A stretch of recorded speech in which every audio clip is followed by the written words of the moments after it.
If you're a podcast host, listen up, this one's for you. My name is Allie Jackson. I'm the host of Finding Mr. Height, a dating and relationship podcast that I've been doing for 4 years now, sharing my positive and practical approach to dating that's built on my own life experience. And I wanted to share another experience that I've had, my secret behind monetizing my show. It's called Red Circle, and I was just telling my colleague about how much I love their platform. With Red Circle, not only am I getting a seamless hosting experience, but I also love the support I receive in ad sales. It's not just typical ad sales either. It's targeted opportunities based on my show and my life. And the platform is super simple. You just set your preferences and Red Circle matches you with sponsors that align with your show. You can vet every opportunity and their platform gives you great analytics. More recently too, my Red Circle team has brought me opportunities outside of my podcast on social media to really augment the podcast partnerships, bring them full circle. I just can't recommend them enough. If you want to give it a try, go to redcircle.com to get your free trial. That's redcircle.com for a free trial. Hashtag no music, no intro. We are back. Good morning.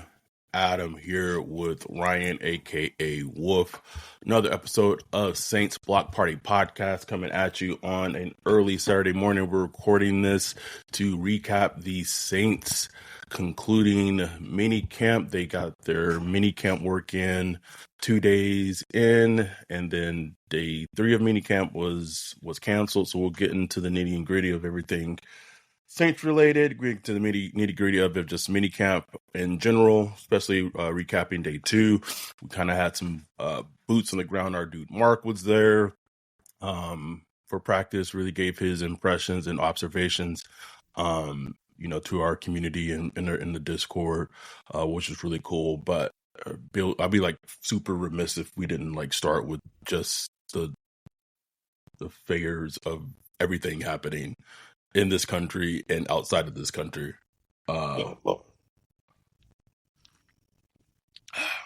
Right now. There's going to be obviously more protests in Los Angeles and Echo Park and, all over the country in response to ICE raids and detentions. You have National Guard, military involved. And that's just you got a military parade in DC. Yes. And in response to that, there's gonna be like this huge national protest, no kings protest or whatever. Got Iran and Israel in war right now. Iran and Israel. Let's talk about the Saints, baby. Oh man, we can't even be in a That's the thing with sports. That is a double-edged sword, because no matter what if football, whatever your sporting team is, because there's this escapism that people love for sports, right? You love to, you try to escape the world and everything around it. But even then, now you can't escape it because it's integrated with everything. Yeah. When your team is shit, where you go watching the news stories and you just get all this anxiety of just oh my god, this world's on fucking fire, blah blah, and then you realize the Saints won 5 games last year. Damn, I can't even escape. Shit, got nothing. I ain't got nothing to escape to, bro. That's what. It's damn, man. If you I don't know, a Chiefs fan or an Eagles fan, you'd be like, yeah, it's damn, that ice stuff crazy. Anyways, what Mahomes doing? We're gonna rebound. Can we get another one? Not here. Not here. Just straight in our face. Bro. And Wolf and I have texted about this, but on a serious note, you really have to kind of laugh to escape from. Yeah, you laugh not to cry, bro. Like it's Legit. like we said before. I'm tired of unprecedented. Like Tired, Ryan. I don't We even said like opening my phone in the morning, bro, because it's like, what am I about to see? Like, what happened today? It's gonna be something that's just like never happened before. The military account from Iran saying we've arrived might be the most gangster shit I've ever seen in my entire fucking life, but also the wildest shit. Like, I can't. Nations on Twitter, like, what's up? What's up? What's up, bitch? Y'all talking greasy? Y'all want to come at us? Bet. I got you. Got these long range missiles for you. Holy shit. TJ said, tired of unprecedented, ready to be unprecedented. Please. Yeah, let's talk Saints minicamp. Completely. It really puts in perspective how like meaningless football really is. Like, we really talk about it. It's meaningless, but I mean, all throughout history, there's been some kind of sport, some kind of escape. People literally starving, trying to get day to day. But you had, the Coliseum. You had all kind of little activities. I mean, during slavery, like New Orleans famous for the birth of jazz, that was birthed from slaves getting, 1 day a week, Sunday, to have like their own time, and them getting together in what is now Armstrong Park, used to be Congo Square, and get together and make some music and, just enjoy themselves. In slavery, like they were slaves, and still find the time to like just, escape just for a day. Right. So I mean that's just a part of being a human, I guess. You know what I'm saying? Like gotta have the self-care. Gotta have that self-care, bro. Or we will just I want to kill myself, bro. I almost posted the video yesterday, bro, with all the tweets I saw, bro. What an iconic video that's fucking become. Saints minicamp went. Day 2 was on Wednesday. Wesley Fernandez said, just give me the presidential equivalent of a boring quarterback purgatory for 10 years after this shit, please. Hey, you had a grandpa in there, great grandpa in there about a couple years. It was good and boring, bro. Like, say what you want. Wasn't perfect at all. Far from perfect, but I was not worried opening my phone in the morning. Not at all. Not at all. Didn't care. Like, wasn't worried at all, bro. Bro, I remember being at the Senior Bowl when like what was it the SSS payment stopped working. That was this year. Huh? Ryan, that was this year. Me, you, and Dante was like, what? What already? That was this year. Oh my god. I was talking to Jay. Was it last week or this week? And I was like, oh man, we're at least a year into like the term, right? And she was like, no, it's a half a year. It was like it's like 6 months, and I was like, oh my god. Oh, all right. Saints. Day 2.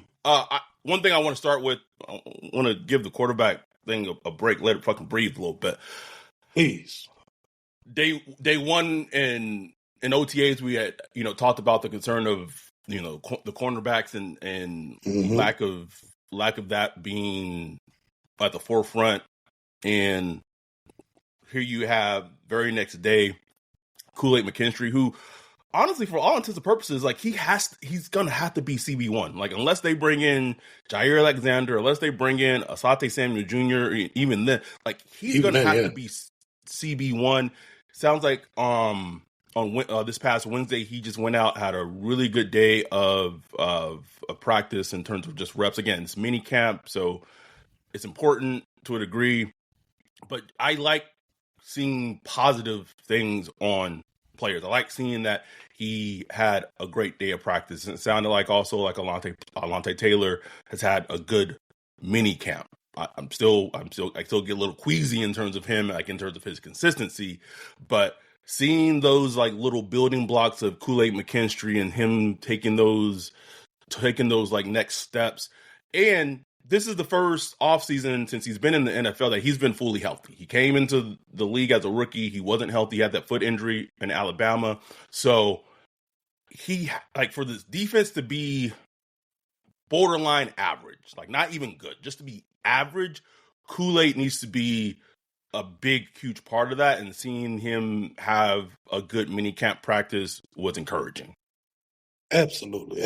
I mean, all through OTAs, it was, 95% completions and da-da-da-da-da. You're like, okay, it's OTAs, but damn, like, can a brother get a PBU or something? Like, and, fast forward to minicamp, completions are down to about 70%, 75%. And it's like, okay, this seems like a little more normal. At least guys are in position, in phase, getting their hands on balls, getting picks. I think Spencer Rattler has thrown like 2 or 3 picks this week. Shuck threw one, I believe. So guys are getting their hands on balls. They're disrupting. They're playing a lot more situational football, depending on down and distance and stuff like that. So the defense can get a better read. It's not just a bunch of 5 wide receivers running routes. You know what I'm saying? It's like actual playing a little more defense, just a little more. Still with no pass rush, but you're able to see that. So I was happy to see. I'm happy to see Kool-Aid McKinstry just showing up, making some plays. Because like I said, watching him, I haven't done like a deep dive on him from last year, but like just watching what I could of him, he was a guy that was like always in position. Mm-hmm. Like you felt good about him being in position, but he was just like a beat or two late. And, whatever that comes from just being a rookie or just, film study and knowing what. Boot Crew Media just did a deep dive of his rookie. I haven't watched it. Oh yeah, well I haven't watched it. But they did a deep dive of his rookie season and why he's potentially poised for a breakout in year 2. So he comes from that scheme, bro. Like what he did with Nick Saban, very similar to what Brandon Staley does. Yes, with the zone pattern matching and all that stuff. Sure is, man. So he poised to break out, bro. Hopefully, man. Like he got to. Like need you to do this, bro. Like we need you. Like will you be, Marshawn Lattimore, lockdown city? No, probably not. You know what I'm saying? But if you could be a good, reliable cornerback that's gonna, just take care of your guys, and you don't have to really worry, about your side of the field. Oh man. I'm trying to think of a good like comparison. Comp. Yeah, that I can just like even like Saints era that would be appropriate. Yeah, some bad corners. That's what I'm saying. Like it's hard. Like I would like if he like Tracy like even Tracy Porter. A Debo minus last season after like the end. I think like a Debo last season was like not good, but prior to last season, most of Debo's play was really good. The big question was, could he truly be a CB1? Kool-Aid's not going to have like a choice, like because Debo always had Marshawn to like lean on, or but like. If Kool-Aid could be a Debo-esque for the Saints, that would be a huge win. Huge, bro.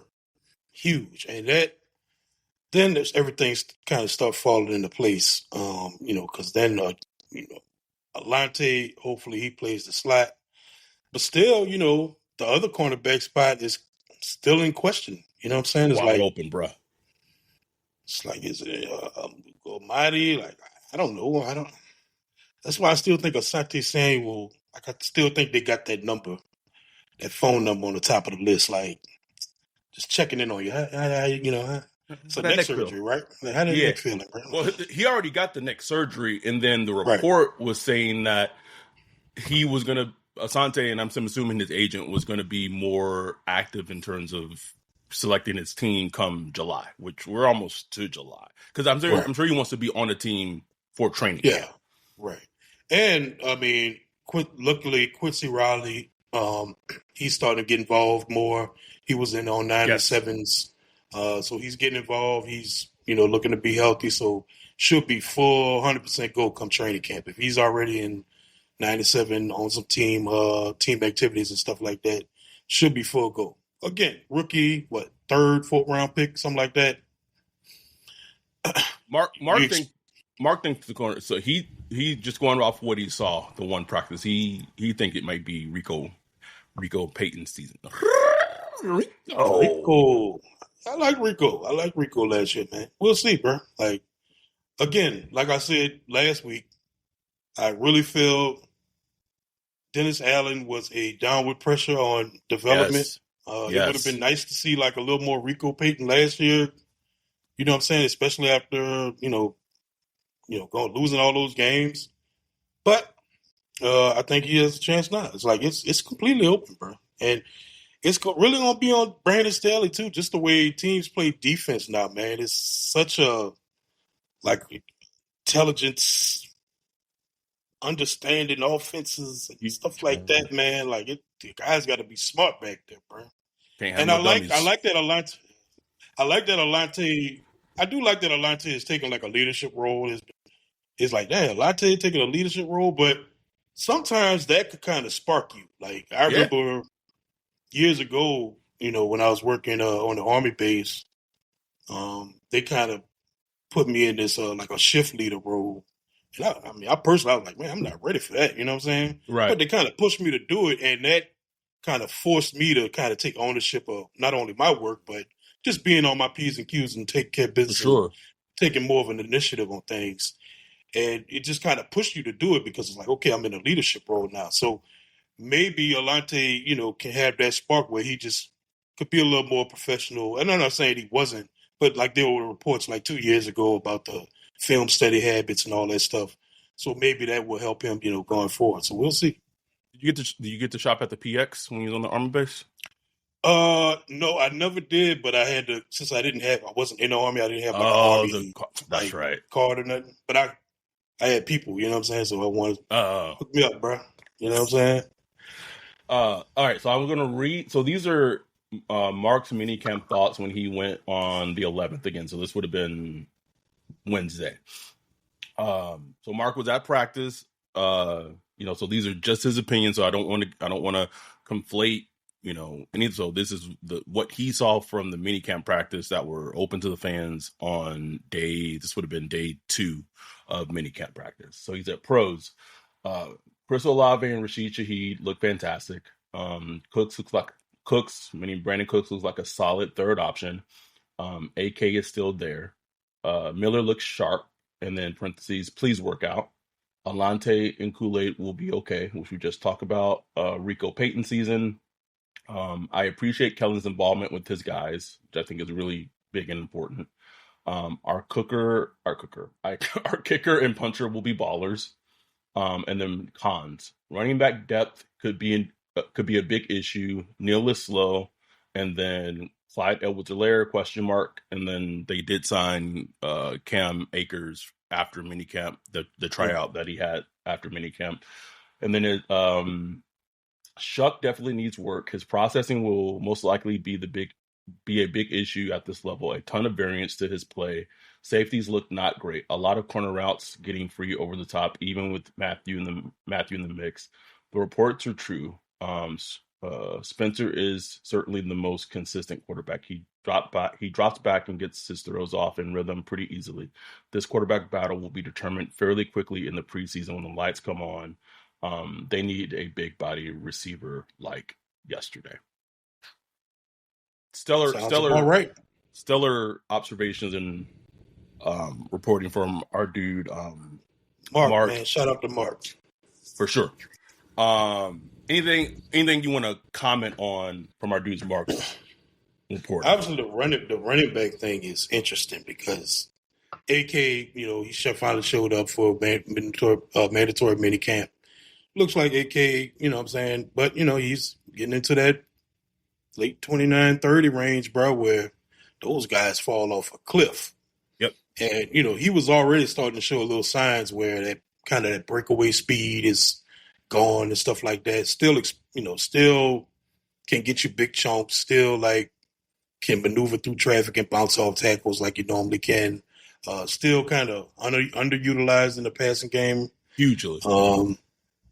But he's there. But after that, man, it's like I don't know. I mean, I don't want to hear about no Clydes that would live, right? I just don't want to hear it, man. Like Marcus Cam Akers, Barnes, this spring they Validate.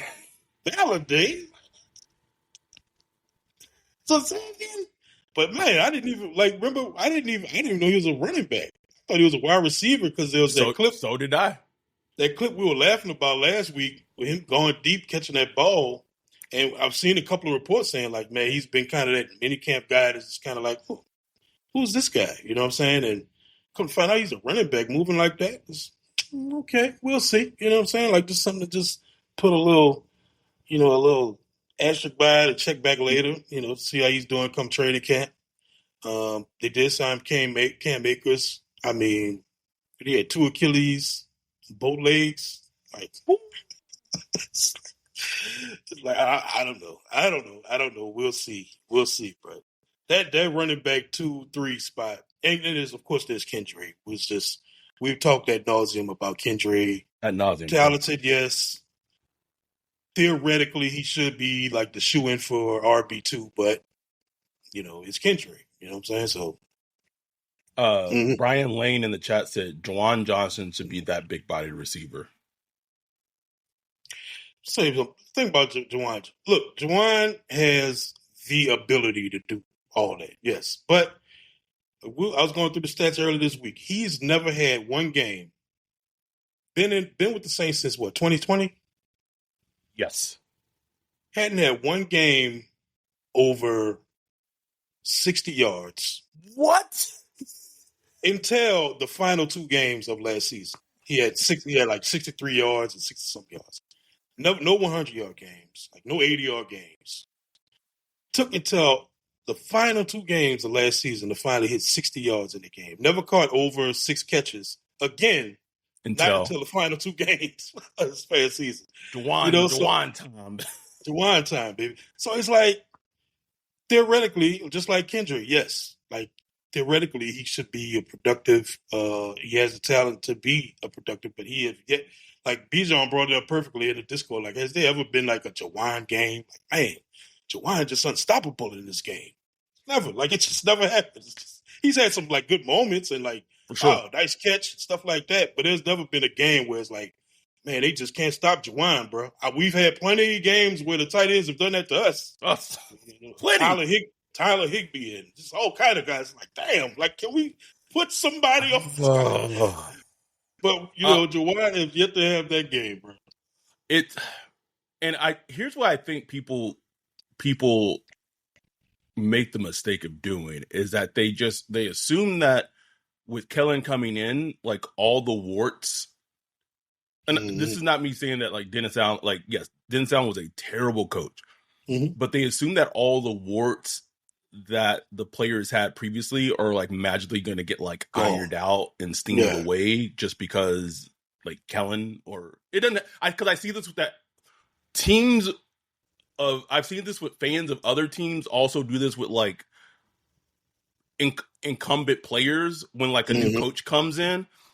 It's like sometimes that player is just who that player is. Like that Juwan Johnson, even when they converted him from wide receiver to tight end, like if Sean Payton couldn't get the best out of Juwan Johnson, like I don't think something's gonna magically change now that Kellen Moore is in. Like his utilization might be different, but in terms of like him as a player, he is who he is.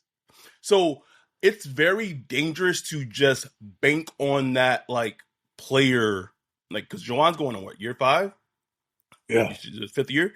It's dangerous to just bank on that just getting him, Kendre, those two especially, right?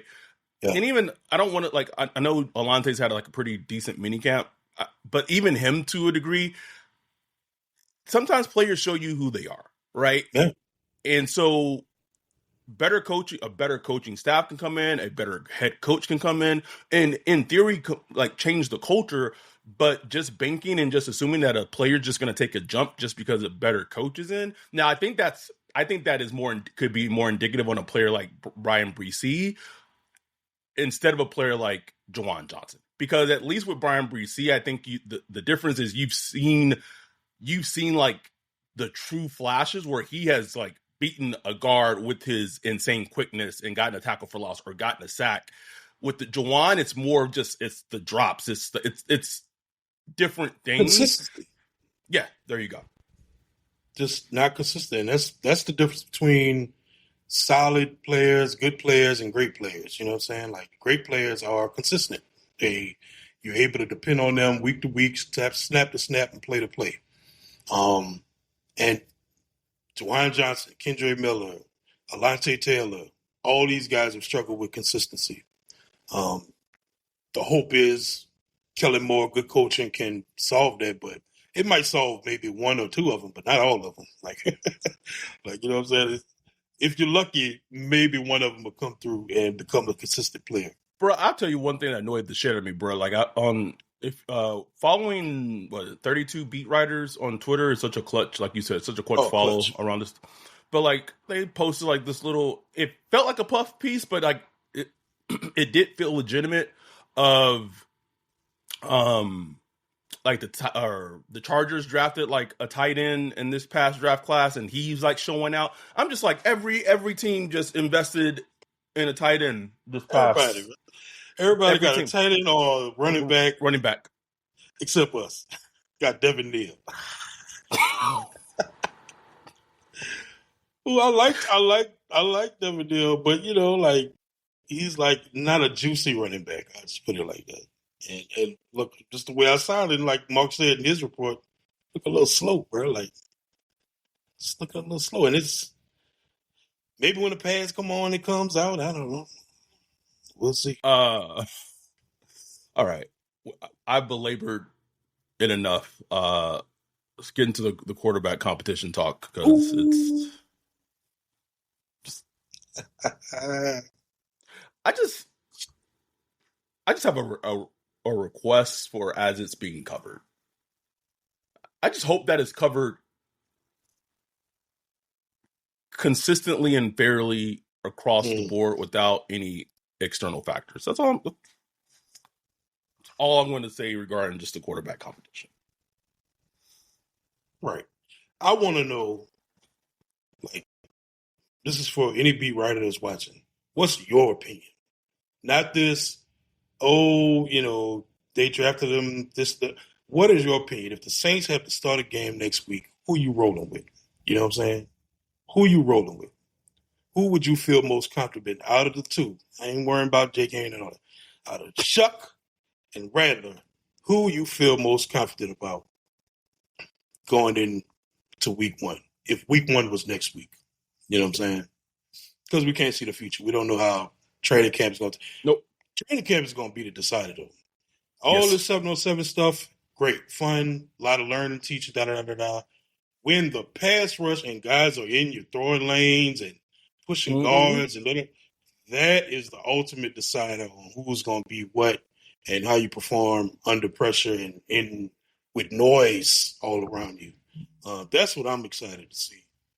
But all this stuff was just, positive to see, and I love reading the reports, and I love all that. But man, it's what can you really take away from it? What can you really?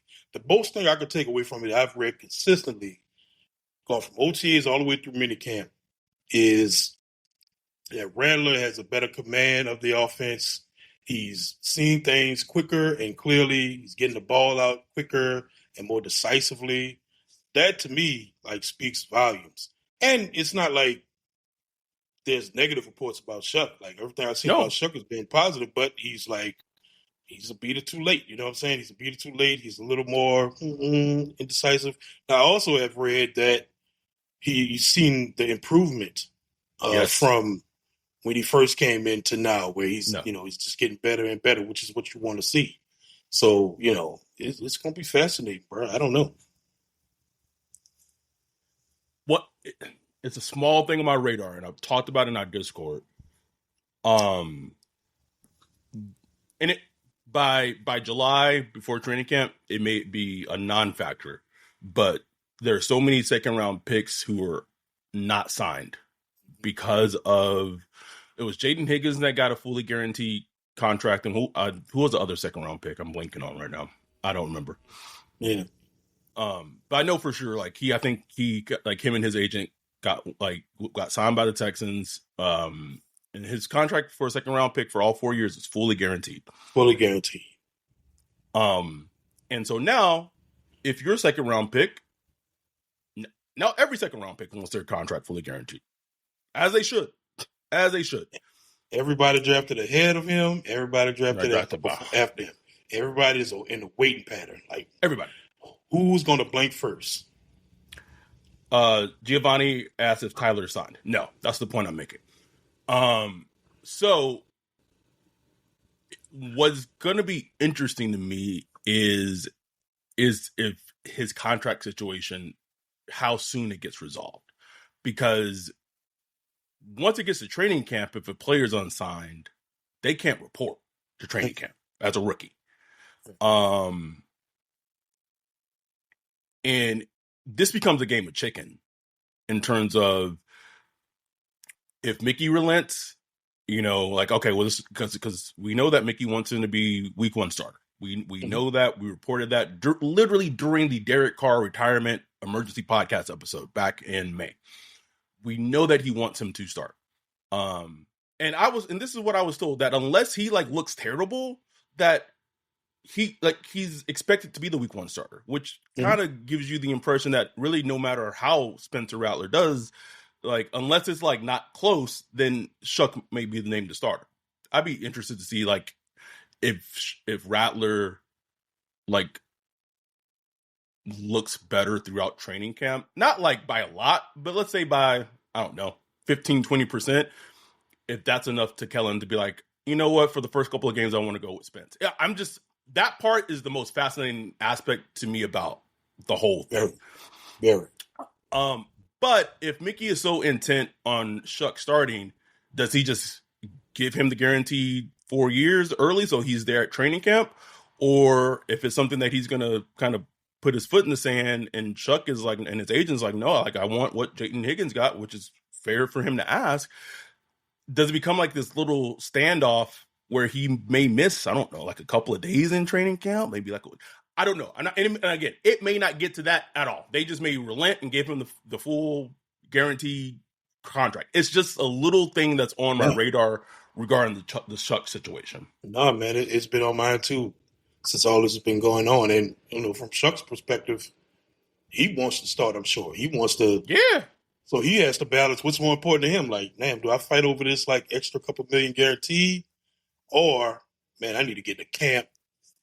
Because at the end of the day, if I get into camp, I can win this job. Yep. If I win this job and I perform well, I got a big contract waiting on me, 2-3 years from now. So screw this little, grumbling about this little guaranteed money right here on a second round contract. So they got to balance all that out. Very fascinating, bro. It might, like you said, it could, he could get signed next week, you know what I'm saying, and just be done. Who knows? Yeah, non-story. We'll see. But it's an interesting thing because it's not just Shuck. It's everybody. Everybody. So it's like a domino effect. Who blinks first? You know what I'm saying? Who's going to be the first one to blink and just say, I'm going to sign it? Because nobody wants to set precedent. No team wants to set precedent. No player and no team wants to set that, and no player and agent wants to set that where they're the ones who don't take the non-guaranteed contract. Because then other teams would be like, well, but blah didn't, and then it's just a waterfall effect. Exactly. It's somewhat similar to the Shamar Stewart thing where you're it's just we're not doing this. We're not about to be that one player and agent that's gonna take this. You know what I'm saying? What a fucking wild situation. Just insane situation that is. Just very Insane. Bengals. Mark said if they start Shuck week 1, they're going to ruin that young man's career. Damn. I guess probably Mark says that just from the aspect of probably seeing him in person and just, and maybe Mark can elaborate on that, but just if Mark biased though, man. Mark is biased. Mark can't he stand Shuck. Can't stand Shuck. So I think we need to put that out there Yeah. to the viewers. But Mark is a very fair, very football smart guy. So I do trust Mark. You know what I'm saying? TJ's making a good point that those first 4 games are going to be brutal.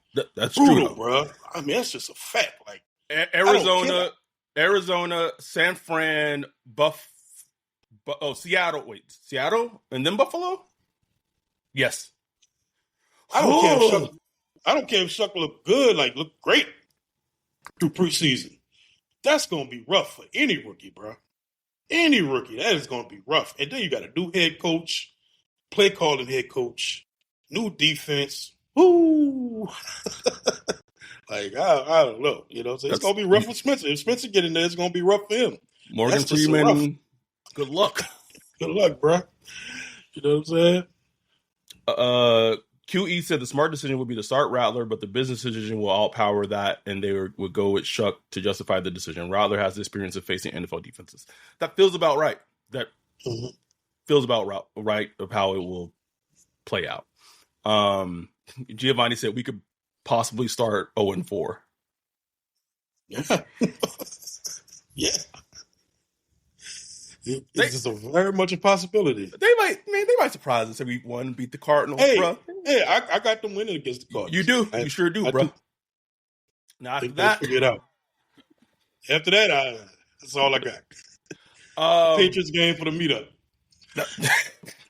In that Giants game, god damn it. Yep. There was another thing I did want to hit on.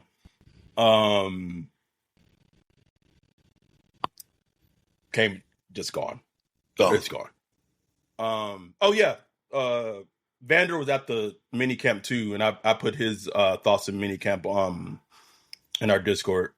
I was at the minicamps, and from what I've seen from both quarterbacks, I think Spencer's going to run away with the QB1 job. Shuck can catch up, but Rattler will also incrementally improve. We'll see. And I'm careful about I feel like we have to be careful about how we talk about the quarterback competition, because people already assume we have a ingrained bias of which way. I don't fucking care. Whoever the best quarterback should start. But for us, it's always it should be who the best quarterback is should be the one starting, and the person that should be making that decision should be the head coach. It should not be any way the fucking GM that doesn't have football sense. He's not a football person. That person should not have any decision of making the decision of who the fucking starting quarterback is of the New Orleans Saints. But I was told in May that he was the one wanting Chuck to start. That's where I get the standpoint I come from of if the competition plays out and Kellen truly feels that Shuck is a starter week 1, a true competition, that's what his assessment is, then we fucking roll. But I don't want that pressure coming from Mickey where that comes in. Yep, I'm 100% agree. Montreal said we're going 4-1. I don't believe NFL saying about us. 4-1? Damn. That's optimistic as hell, bro. That's very optimistic. We starting 4-1. Our numbers gonna be through the roof, nigga. Ooh. Hey, I ain't gonna be complaining. No. But it's gonna be so fascinating, bro. It really is, dog. Because a big part of me wants to just see Spencer Rattler in a functioning offense with Chris Olave and Rashid Shaheed and a theoretically good, decent offensive line. I want to see it. You know what I'm saying? I just want to see what it looks like. Because he was a quarterback drafted by the Saints, and you want to see what you have there. You know what I'm saying? But I also want to see Shuck. I want to see that arm talent on display. it just sucks that it just kind of worked out this way. You know what I'm saying? Like that got two quarterbacks. You know what I'm saying? And age-old question: if you got two quarterbacks, do you really have one? Do you really have one? Like, I just want to find out. I want to find out: do we have one? Do we have two? Do we have none? Have none. Might not have any. They might both suck. You know what I'm saying? So you really just don't know, man. And I just hope we find out some kind of way. I don't know. And here's the thing that the Saints need to know, and they'll get their answer this season. They need to know the answer to that question going into this draft with the quarterback class that is coming out. They have to know the answer to that question. Is it Rattler? Is it Shuck? Is it none? Because if it's none, and if they don't do well this upcoming season, if they're picking top 5, we got to dig in to Cade. We got to dig into Drew Aller. We got to dig into Garrett Nussmeier. Oh, my God. Sell it. Whoever. We got to dig in because we more than likely are going to have to invest a top 5 pick into a quarterback. And they really need to decide quickly how they're going to evaluate that. Like what measures and benchmarks or whatever do either of these quarterbacks have to beat for them to? It's interesting because I'm a sicko. I was thinking about this in the shower a couple of days ago. It's that, so you know how our project, when we do the prospect matching, it's based off the players that the Saints have drafted, right? Right. But to do like a true thing of that, like it would also need to include, since we have insider information, it should also include the players that we know that the Saints have wanted to draft over the years to truly get right. Like it would need to include like a JSN who plays for the Seahawks. It would need to include Lucas Van Ness, who plays for the Packers. Cam Ward, they wanted to trade up for Cam Ward. Like that's someone in terms of his quarterback, like not just his measurables, but like games played, his completion percentage, blah blah blah blah. Like in terms of to just make, if we wanted to really fine tune the project and to get it like hit it home, it would need to include the players that we know that they wanted to draft, but Patrick Mahomes, that for whatever reason they missed out on, and they weren't able to draft. Chris in the chat said Penix Jr. as well. So yeah. I know the point I want to make. So the Saints are not going to do the joint practices with the Chargers instead, but they are going to come to Southern California. You're going to work out in Irvine for a week before the preseason game and after the preseason game, I believe, and then head back to Metairie, back to training camp. They haven't announced it yet, and they didn't say anything during when Kellen was talking about it. I would be shocked if they open any of those practices up to fans. I would be shocked. Agreed. I don't think they will. Man. And again, it sucks. We hammered it home last year when they pulled that. It just makes no sense to me. I've yet to hear a coherent argument against it. Like I've yet to hear one argument that says, yeah, I could see that. None. There are plenty of Saints fans out there in Southern California. Most of your Saints fans out there spend big money on travel, spend big money on the Sunday ticket, all that stuff.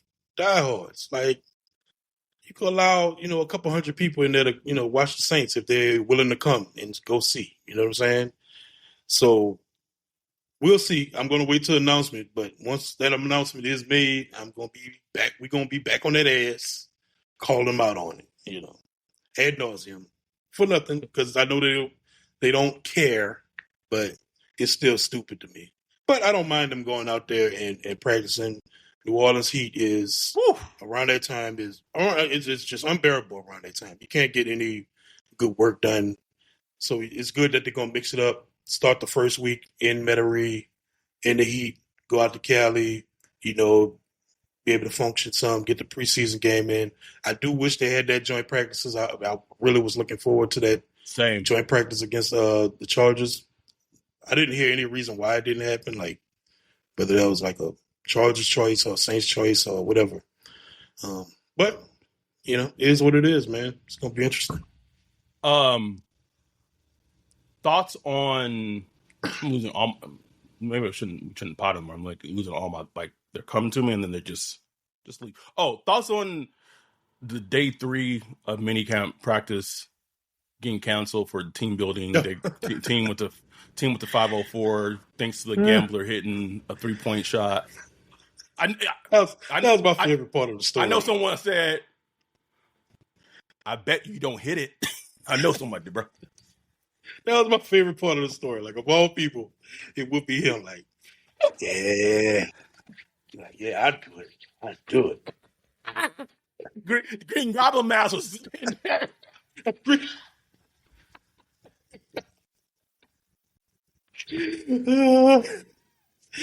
You got it. You got it, Hunter. You got it. Bro, I want Hunter Decker to stay on the team just for the vibes, bro. Just for them vibes, bro. That's the only reason. I didn't really have my take on it. Like, that's Kellen is really through this whole thing is trying to, build the culture, build that camaraderie and all that stuff. I don't think, missing one practice is going to be a big deal at the end of the day. I mean, but it's just something to just kind of watch. One of the, I would say worries, but something I'm watching for is Kellen Moore kind of like a Mike McDaniel, whereas like a scheme heavy coach kind of finesse, I'm not saying he is. I'm interested because a lot of offensive coaches tend to be that way. You know what I'm saying? Yeah.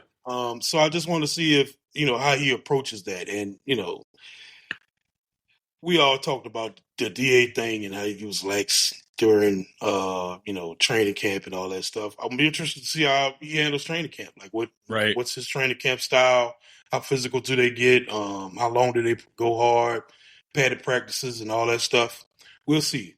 I understand how he approached minicamp this year. I really do understand it, and I think he did it with he was very intentional with it. The way he conducted, doing mostly 7-on-7s and 9-on-7s. Not a lot of no 11-on-11s. And I understand their perspective because you do get injuries with 11-on-11 because you get some knees knocking against each other, guys tripping on each other and stuff like that. And you're not really getting any benefit from it because there is no true physicality. There is no real blocking and, it's not real because there's no pads. You're in shorts and T-shirts. It's like, so what are you really gaining? So they really intentionally took this time out to really teach and learn fundamentals. So I like that. Now, with that said, that depends on how they handle training camp and all that stuff because you still got to practice football to play football. Like you got to practice hitting, tackling, and being physical if you want to be a physical team. You know what I'm saying? So that's what I'm kind of watching for. It didn't bother me per se, but it just was on my radar just a little bit, just from the standpoint of you have a rookie quarterback that only had 950-ish passing attempts in college. A second year quarterback, and you drafted 9 rookies. Like, just maybe this is just me, old school, just pig-headed, but like reps are just so valuable. And you get so little in how the current modern CBA is, I don't know, constituted and is anyway. So I'm not saying like it's a situation that stood out to me very much like when I remember when we were kind of covering the first OTAs when DA was in year 1 and like attendance dropped to like 50%. Yeah. And like there was like nobody there. Like that felt different. That was like, what? Like no one's, huh? So it's not ringing an alarm bell like that is. It was just like, man, there's a lot of young players on this team. Yeah. And just like reps are like, you can't replace reps. So, but that's just it was just like, we'll see. Just something, you kind of build, you right now, you're just building a narrative and it depends on how it plays out, honestly. Like if the Saints come out looking really good and everything's kind of comes together, it's like, okay, maybe that worked. If it doesn't, we're going to be looking back like, man, maybe he took that little day off. They're going to go shooting golf or go play golf when they need to be practicing. God damn it. Here's the thing, like post draft, because I did have like the whole of how Kellen essentially like had kind of, I guess, acquiesced to Mickey regarding the whole Derek Carr situation. And I will say this, like Kellen also kind of got lucky of how that situation ended, because he really didn't show like he had a backbone. Like if had Derek Carr not got injured in the way he likely got injured, in the offseason and fucked up his whole soldier in that situation where he had to retire or he was going to lose his money, Kellen Moore was likely going to have to deal with Derek Carr being his starting quarterback this season, even though he absolutely, like, everyone loved to like laugh at my reporting that I said, and I stood on it 10 toes back then. Like, he didn't want Derek Carr as his starting quarterback. Like, all the actions that has come out since then, like them not even meeting, they never met in person. Never met. But yeah, that was his guy. Okay. And Derek Carr do it too. Even Derek Carr do it. Derek Carr do it. Bro, like when his brother is like putting comparisons of like Derek Carr and Kellen back in college as college players, like you knew that shit was you knew that shit was there. There was no relationship there. But Kellen showed like he flinched, right? Mm-hmm. He flinched. It wasn't that's like a game time. That's a game situation. Mm-hmm. Like, you in the fire. Like, you got to make a decision. You got to stand up. And he flinched. He got bailed out. Got bailed out, bro. Got saved. Well, it did. So, and everything since then, it's been a reset. And I really feel like listening and hearing him speak, especially since like OTAs and minicamp, it feels like he's coming to his own. Yeah. Embracing, like, he's like, okay, like, I'm like, I feel like maybe that entire situation has also maybe helped him be like, okay, like, now I know how to navigate it. Now I know how to like navigate these waters of being like the guy in charge. Blah, blah, blah. I'm the head coach. There you go. So it's going to be interesting to see how things move with him going forward. But like I said, I don't have a negative view of Kellen. That of how that was starting was a blemish on the start of him as a head coach, though. Yeah, absolutely. And we'll see, man. Like, I like the way he's doing things now. Pretty much everything he's done has a purpose behind it. Yes. Which is what I like. It hadn't just seemed like they just kind of figured out as they're going along. Everything has had a purpose. And look, you get after minicamp, you get 6 weeks off. So it's like you almost forget everything you done to a certain extent. Like, so I understand the approach they made of just kind of, let's put evaluation and all that to the side. And let's just get the work in, get guys' bodies prepared, and get guys. He keeps talking about building good habits. He says that a lot. So, instituting those habits in the guys. And we'll see if it works. I'm really fascinated to see how Shuck and Rattler, I mean, we have no way of really knowing this outside of social media, how they attack these 6 weeks. And from what I've seen of Rattler, he going to attack it fiercely. Like, he's going to be coming into camp with it on his mind. Right. Rattler coming in with it on his mind. He ain't let up yet. Shuck, I don't know. Like, he's a rookie, and he's got to, probably got to move here. He got a wife and this and that. Still not under contract. Again, like we talked about. You know what I'm saying? So he has a lot of little other things to deal with. So this race, everything matters, bro. Every little thing matters in the end. To see who reaches the finish line. But you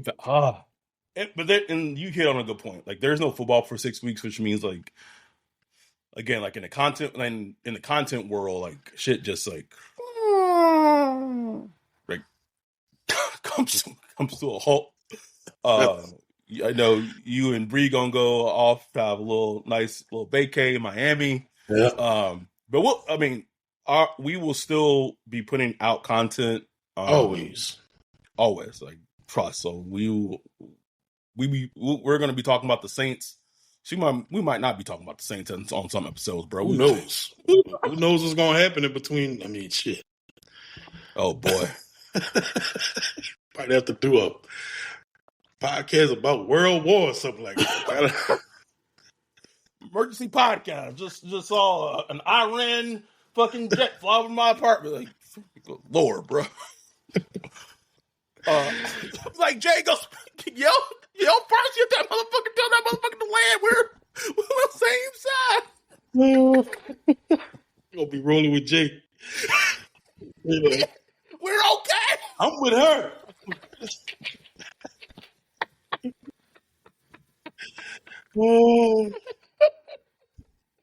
Anyway, yeah, we have no idea what we'll talk about, but our content will still be coming out. I have some ideas for some guests. We do have, and if y'all got ideas, shoot ideas our way. Like if y'all got any thoughts, we might do some kind of list.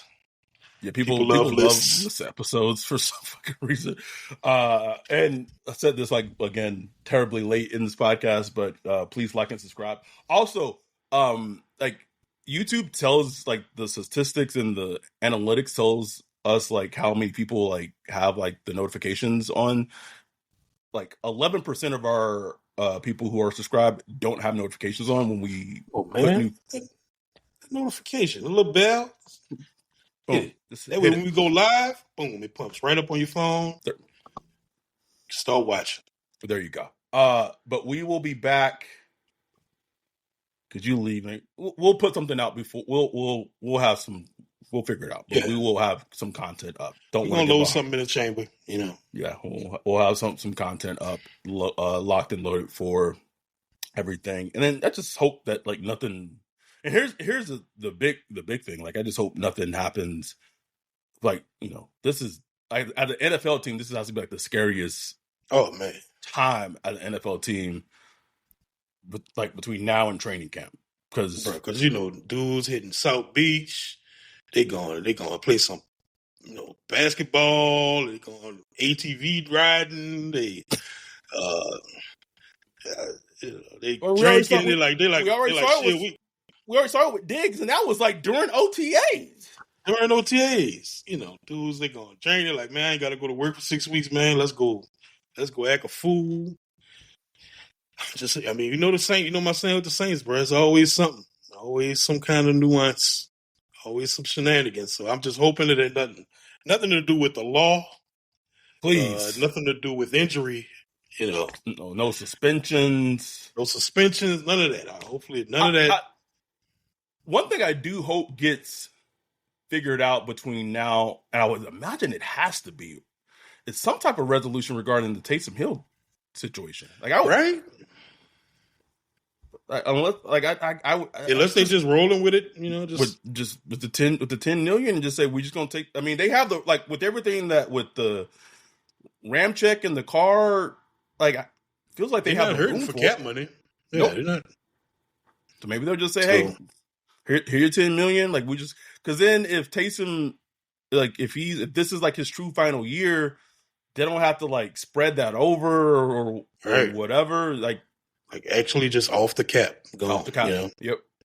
Maybe that's what it is. Who knows? I hope. I guess my question is that I hope we get clarification on it between now and training camp. That's all. I also wonder if he's going to be healthy for camp. Man, I would be shocked, man. He got that injury so late. He did. But he's also kind of a mutant, so I don't know, man. Right. Remember didn't he have a Liz Frank or something? Some kind of foot injury. And he just came back. It was yes, it was insane. Just came back like nothing. Ho-hum, bro. He's a mutant, bro. He's a mutant. Anyway, we appreciate y'all for all the support. We appreciate y'all for watching. Hope this little episode gave y'all some, little reprieve from everything going outside right now. We'll be back next week talking Saints in some form or fashion in some type of way. We appreciate y'all. We love y'all. We'll be back next week. Stay safe out there. With that, we are out. Peace.